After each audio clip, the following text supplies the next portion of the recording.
को ध्यान करके रखा जाता है। जब स्टार्टिंग हुआ था तो बहुत सारे जो कॉन्सेप्ट थे वो इथेरियम पे स्टार्ट हुए थे और इथेरियम का जब रेट बढ़ना स्टार्ट हुआ, तो वो माइग्रेट हो गए दूसरों पे। खास करके जो लोग मेटाफोर्स वगैरह में काम किए होंगे, उनको पता होगा पहले इथेरियम पे वो चलता था, उसके बाद में फिर वो बीएनबी पे आया क्योंकि गैस फीस की वजह से वो माइग्रेट कर दिया जाता है, दूसरे ब्लॉकचेन में उसको कन्वर्ट कर दिया जाता है। तो कॉइन्स और टोकन को आपको समझना है चीज़ों को, मतलब दोनों का एक ही है, ऐसा नहीं है कि कॉइन्स पे स्कैम नहीं हुए हैं। कॉइन्स पे भी स्कैम हुए हैं, टोकन पे भी स्कैम हुए हैं। दोनों का मतलब एक ही है, वैल्यू एक ही है, लेकिन दोस्तों कॉइन्स जो है पूरी तरीके से एक तरीके से परिपक्व हो जाता है, तब उसको कॉइन बोला जाता है और टोकन जो है दोस्तों वो अधर में ही रहता है, मतलब वो दूसरे के ब्लॉकचेन पे ही चलता है। बहुत सारे टोकन आते हैं, अपने ब्लॉकचेन बनाने का कमिटमेंट भी देते हैं, लेकिन खत्म हो जाते हैं मार्केट से क्योंकि स्कैम हो जाता है। तो इसको भी हमको अच्छे से दोस्तों डिफाइन करने आना चाहिए। अगला दोस्तों स्टेबल एंड अनस्टेबल कॉइन्स के बारे में हमको जानना चाहिए। ये भी बेसिक्स का बहुत बड़ा एक पार्ट है, क्योंकि स्टेबल कॉइन्स और नॉन स्टेबल कॉइन्स को अगर हम समझें, क्योंकि देखिए कल ही 2-3 कॉल आए थे कि सर मैं अपने एलजीएनएस को अनस्टेक करके डाई बना लूँ क्या? तो ऐसा क्यों बोला उन्होंने? ये बहुत सारे आप लोगों के मन में आया होगा कि हम अपने एलजीएनएस को क्या कर लें, अनस्टेक करके डाई बना लें, क्योंकि आप पैनिक की स्थिति में हैं, $8 से नीचे आ गया तो आपको लगा कि भाई मैं लॉस में चला जाऊँगा। तो स्टेबल कॉइन जो होता है दोस्तों, वो आप ये मान के चलो कि स्टेबल कॉइन जिसका प्राइस जो होता है, वो उसपे कोई उतार-चढ़ाव नहीं होता। वोलेटाइल मार्केट का वो पार्ट नहीं होता है। ज़्यादातर करके यूज़ जो होता है स्टेबल कॉइन का एक तरीके से प्रोजेक्ट्स को डेवलप करने के लिए उसपे एक तरीके का पेमेंट गेटवे के रूप में काम करता है। जैसे यूएसडीटी हो गया टेथर का, यूएसडीसी हो गया सर्कल का। इस तरीके से डाई हो गया हमारा, बीयूएसडी भी चलता था बाइनेंस का, कुछ कंट्री में यूएसडीसी चलता है। अभी जो जैसे मान के चलिए यूएसडीटी, तो इस तरीके से दोस्तों ये स्टेबल मोड में होता है और उसकी कीमत $1 के आसपास ही होती है, क्योंकि डॉलर के अकॉर्डिंग ही उसका जो रेट है चलता है स्टेबल कॉइन का। लो रिस्क रहता है, किसी भी तरीके से उसमें रिस्क नहीं होता। इसीलिए जैसे डाई में हमारा पेयरिंग है, अगर मान के चलिए अगर आपके पास में $1000 का अगर आप एलजीएनएस रखे हो और अगर उसको आप अनस्टेक करके डाई बना लेते हो, तो उसका जो वैल्यू है वो स्थिर हो जाएगा, वहीं पे स्टेबल हो जाएगा। ठीक है? वो मार्केट के फ्लक्चुएशन से बाहर हो जाएगा, स्थिर हो जाएगा वो। तो इसीलिए दोस्तों खास करके स्टेबल कॉइन की पेयरिंग होती है, जो स्मार्ट कॉन्ट्रैक्ट होता है। मान के चलिए अगर कोई प्रोजेक्ट आया, वो बीएनबी पे चला तो ज़ाहिर-सी बात है वहाँ पर यूएसडीटी यूज़ होगा। अगर इथेरियम पे आया तो इथेरियम यूज़ होगा। अगर पॉलीगॉन पे आया तो आपका पॉलीगॉन यूज़ होता है। मैटिक का जो है, यहाँ पर नॉन स्टेबल कॉइन दोस्तों, बिटकॉइन है, इथेरियम है, रिपल है, सोलोना है, ये पूरी तरीके से बाय एंड सेल के सिस्टम में होता है, लोग उसको खरीदते हैं, लोग उसको बेचते हैं, इसीलिए आपके $1000 की वैल्यू जो है नीचे आ जाती है, 800, 900, 700 में आ जाती है। लेकिन अगर आप उसको अ, पूरी तरीके से अगर आप स्टेबल मोड में रखते हैं, तो अनस्टेक करते हैं, तो वो क्या है स्टेबल कॉइन बन जाता है। तो इसको हमको समझना है, स्टेबल कॉइन को और नॉन स्टेबल कॉइन को। और पूरी दुनिया स्टेबल करेंसी की बात कर रही है। हमारे इंडिया के लिए भी अच्छे-अच्छे गुड न्यूज़ आ रहे हैं दोस्तों। पेयरिंग के लिए आ रहा है कि आज हमारा जो स्टेबल करेंसी पे बहुत सारे वीडियोज़ बन रहे हैं, गवर्नमेंट जो है इस पे अच्छे-अच्छे रिएक्शन आ रहे हैं। तो ये अच्छी बात है कि अगर स्टेबल करेंसी आ गया, तो उसकी पेयरिंग पे हम जो है वो क्रिप्टो की दुनिया में एक नया कदम रखेंगे, जहाँ पर हम अपने ही कंट्री में बहुत कुछ चीज़ें इस पे खैर पूरी तरीके से बात अभी नहीं कर सकते, क्योंकि हम लोग खाली न्यूज़ फ़ॉलो कर रहे हैं, उस न्यूज़ के बेसिस पे चीज़ों को हम देख सकते हैं। तो आई होप दोस्तों ये चीज़ें समझ में आई होंगी, बेसिक्स जो है स्टेबल, नॉन स्टेबल। तो मैं एक बार रिएक्शन चाहूँगा आप लोगों का कि आप लोग जो हैं इसको समझ पा रहे हैं, मैं समझा पा रहा हूँ चीज़ों को आज के डेट में। लोग बोलते हैं ना जब आप जाते हैं, सर मुझे जब पैसे की ज़रूरत पड़ेगी तो मेरा टोकन या कॉइन पैसा कैसे बनेगा? मेरे खाते में कैसे आएगा? पहला वर्ड उनका वही होता है कि आपको वो पैसा दे देते हैं, आप अपना पैसा जब लगाते हैं, तो वो पैसा लगाने के बाद वो टोकन और कॉइन बन गया। लेकिन वापस कैसे आएगा भाई? ये तो सबसे बड़ा चीज़ होता है ना। तो यहाँ पर सबसे इम्पोर्टेंट चीज़ ये है दोस्तों कि एक्सचेंज को आपको समझना है कि एक्सचेंज है क्या? एक्सचेंज वो जगह है जहाँ पे आप अपने टोकन को, अपने कॉइन को बेच के डॉलर में कन्वर्ट करते हैं और बहुत सारे एक्सचेंज ऐसे भी होते हैं जो आप जिस जिस देश में रहते हैं, उस देश का करेंसी भी आपको अपने खाते में दे देते हैं। तो इसको हमको समझना है।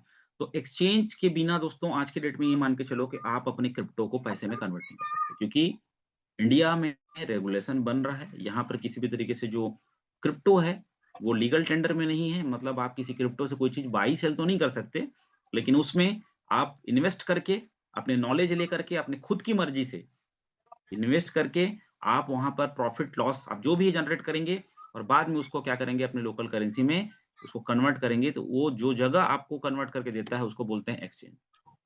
तो दोस्तों 2 तरीके का एक्सचेंज होता है, सेंट्रलाइज़, डिसेंट्रलाइज़। तो हम दोनों के बारे में आज कंपेयर करते हैं। हमको जानना बहुत ज़रूरी है कि सेंट्रलाइज़ और डिसेंट्रलाइज़ जो है, वो क्या होता है दोस्तों?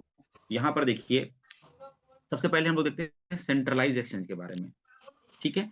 सेंट्रलाइज़ एक्सचेंज दोस्तों कोई कंपनी या कोई ऑर्गनाइज़ेशन हो सकता है, जैसे मान के चलिए आपका बैंक है, एक पूरा एक ऑर्गनाइज़ेशन है। तो यहाँ पर दोस्तों इसको एक कंपनी चलाती है, जहाँ आप अपना पूरा केवाईसी करते हैं, ठीक है?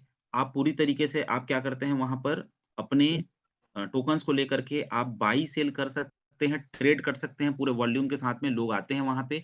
एक तरीके का मार्केट समझ लो आप। सब्जी मार्केट होता है ना आपका, ये मार्केट होता है जहाँ पे कई लोग आते हैं और वही चीज़ों को खरीदने आते हैं, वही चीज़ों को बेचने आते हैं जो आप जो है खरीदने और बेचने गए हैं। वो जगह होता है एक्सचेंज।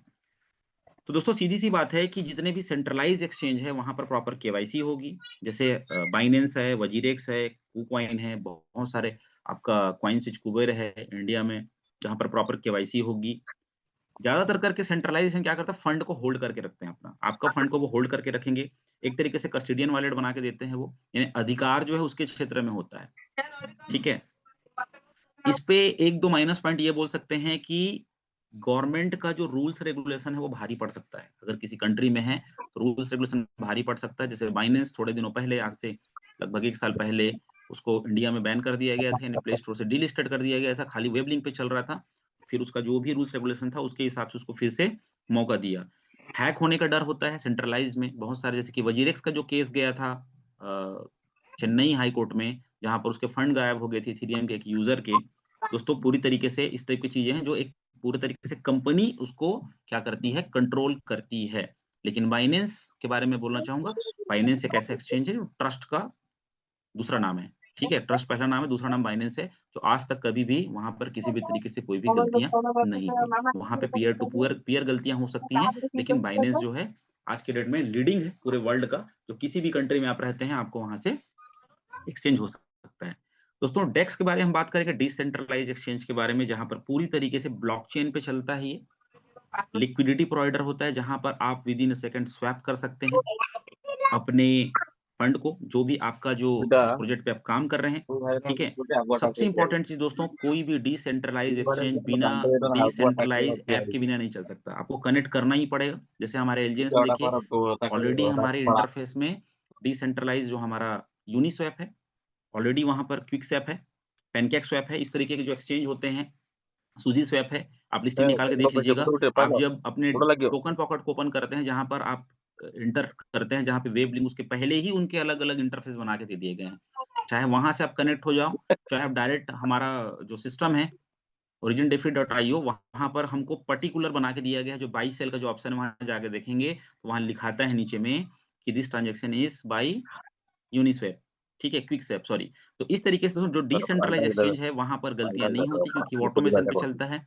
एक पूरी तरीके से सेफ एंड सिक्योर होता है, आपके कंट्रोल पे होता है, पूरी तरीके से। यहाँ पे फीस ज़रूर लगते हैं, विदाउट फीस, बिना ट्रांज़ैक्शन फीस तो आपको कुछ होगा नहीं।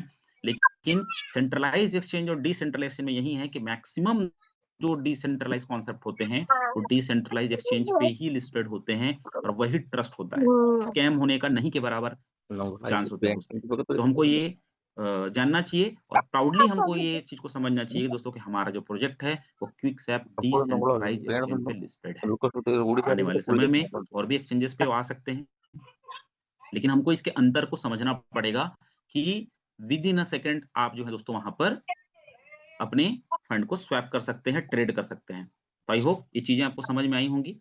दोस्तों आगे हम देखते हैं स्मार्ट कॉन्ट्रैक्ट के बारे में। मैं ऐसे-ऐसे टॉपिक को लिया हूँ जिसको जानना बहुत ज़रूरी है। आपको इसके बारे में समझना बहुत ज़रूरी है। अगर पूरा स्टडी आप करेंगे, तो आपका एक्सप्लेनेशन पावर बहुत अच्छा होगा, अच्छे समझा पाएँगे। क्योंकि रटी-रुटाई चीज़ें दोस्तों नहीं चलती, बस प्लान कब तक दिखाते रहेंगे। आपको नॉलेज को फर्स्ट प्रायोरिटी में रखना है और यही ग्रो टुगेदर की पहचान है। मेरी बातों से आप लोग सहमत हैं?